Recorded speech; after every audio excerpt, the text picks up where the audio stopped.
Pemirsa, kembali lagi dengan saya, Hanita Kunaria. Saat ini saya sedang berada di Universitas Negeri Semarang yang menjadi salah satu lokasi pelaksanaan UTBK 2026.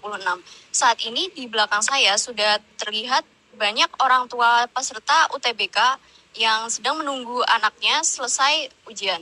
Lalu bagaimana pelaksanaan UTBK tahun ini? Ayo kita cari tahu.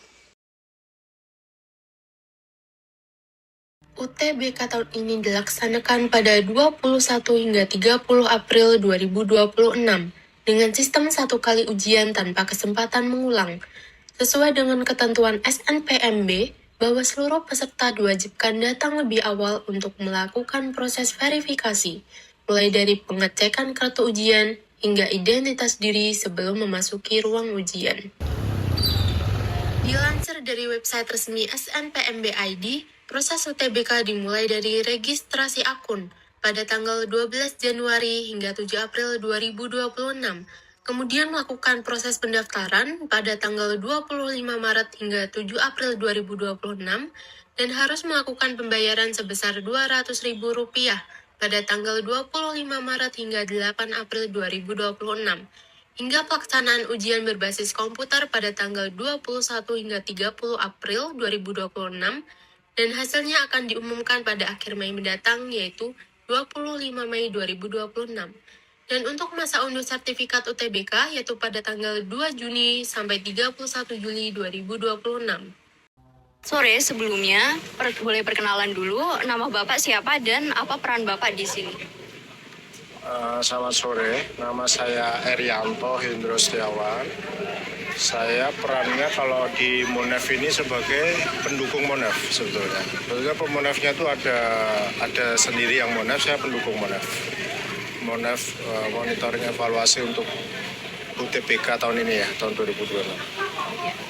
Bagaimana kesiapan UTBK di UNES tahun ini? Kesiapan lebih kemarin tuh kita dari kesiapan tuh yang jelas dari peralatan ya, kayak komputernya, laptopnya, jaringannya, segala macam. Kita ada coachingnya sebelum pengawas ada, coachingnya teknisi ada. Sebelum hari H ada gladi bersihnya, persiapannya lebih seperti itu sih, kesiapan alat peralatan ya. Iya. Tuh. Kemudian UNES sendiri menyediakan berapa lab komputer, Pak? Lab itu sebenarnya di gedung, ada 2 gedung ya yang dipakai, gedung Digital Center sini sama gedung kearsipan. Kalau jumlah peserta perharinya itu berapa? Perharinya tuh 1.185 kurang lebih, kalau salah ya. 1.100. Berarti lumayan banyak juga ya. Banyak tahun ini banyak. Apa perbedaan dengan tahun sebelumnya mengenai pelaksanaan sistem UTBK ini?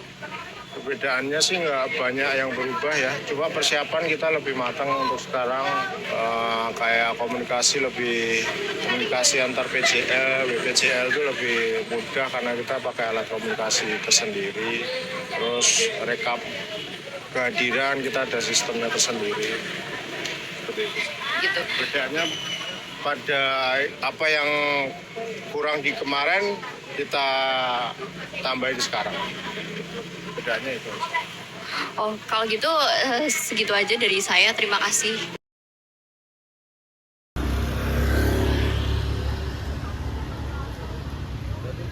Dengan dukungan fasilitas yang memadai serta pengawasan dari petugas pelaksanaan UTBK, di lokasi ini berjalan tertib dan lancar.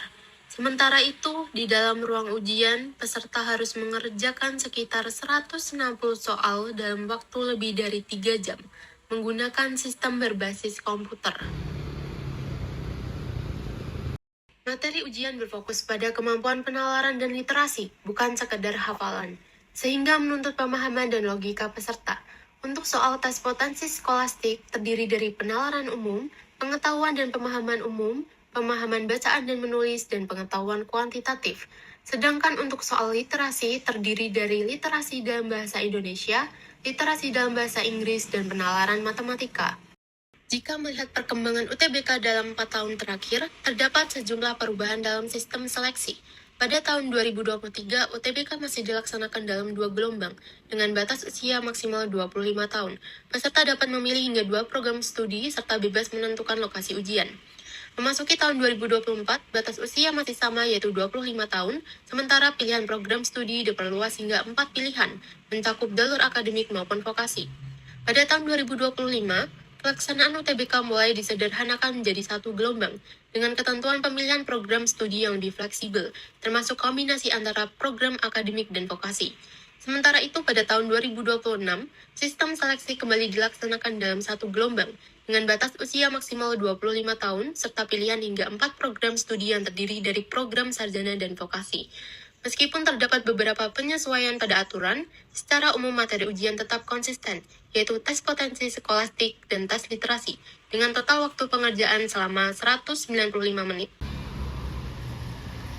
Meski aturan dan sistem UTBK terus mengalami penyesuaian dari tahun ke tahun, para peserta tetap dituntut untuk beradaptasi dengan pola soal yang semakin menekankan kemampuan penalaran. Lalu, bagaimana pengalaman peserta dalam menghadapi UTBK tahun ini? Halo, boleh perkenalan dulu nama kakak siapa dan asalnya dari mana? Boleh, nama saya Dila Aulia Ramadhani. Saya dari SMA Salafi Susukan. Bagaimana perasaan kakaknya setelah mengikuti UTBK hari ini? Alhamdulillah rasanya sangat plong sekali karena sebelumnya itu deg-degan banget. Jadi saat ini udah plong, nggak kayak yang kemarin-kemarin. Oke. Menurut kakak tingkat kesulitannya dari 1 sampai 10 itu berapa? 5. Apa aja yang kakak persiapkan untuk mengikuti UTBK ini?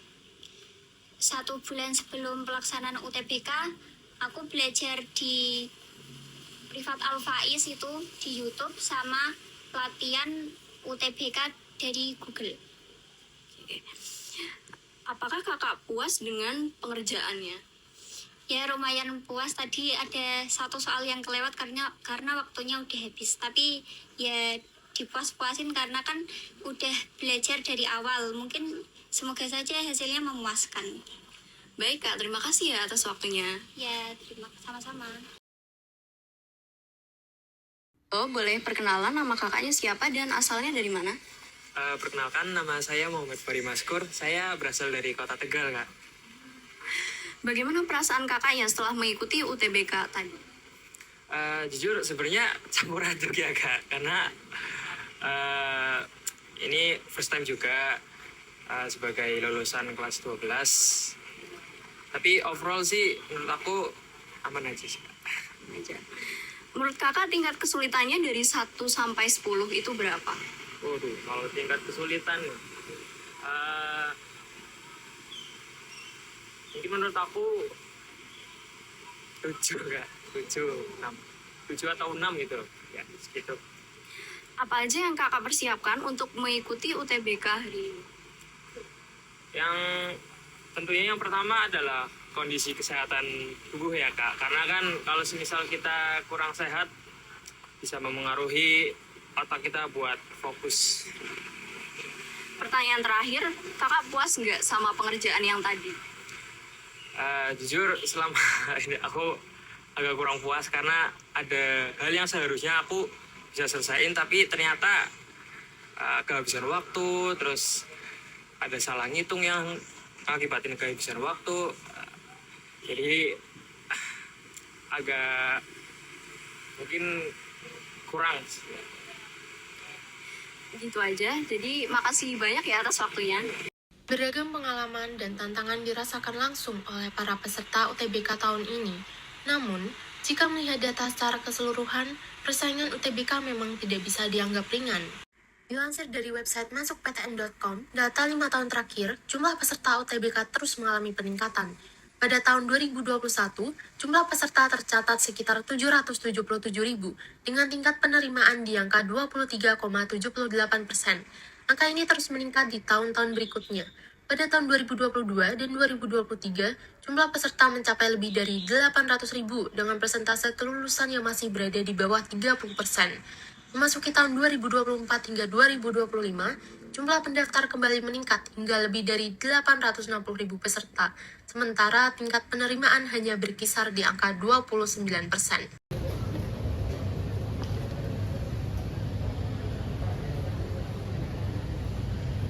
Dengan jumlah peserta yang terus meningkat setiap tahunnya, peluang untuk lolos ke perguruan tinggi negeri menjadi semakin kompetitif. Hal ini menuntut para peserta tidak hanya siap secara akademik, tetapi juga mampu bersaing dalam sistem seleksi yang semakin ketat. Setiap usaha dan persiapan yang telah dilakukan untuk hari ini menjadi penentu untuk melangkah ke tahap selanjutnya di dalam dunia pendidikan. Di balik angka dan persaingan yang ketat, UTBK menjadi tahap awal bagi para peserta dalam meraih masa depan mereka. Dengan sistem yang semakin kompetitif, UTBK menjadi momentum penting bagi para calon mahasiswa untuk membuktikan kemampuan mereka. Dari Semarang, Jawa Tengah, saya Hanita Kunaria melaporkan untuk Anda.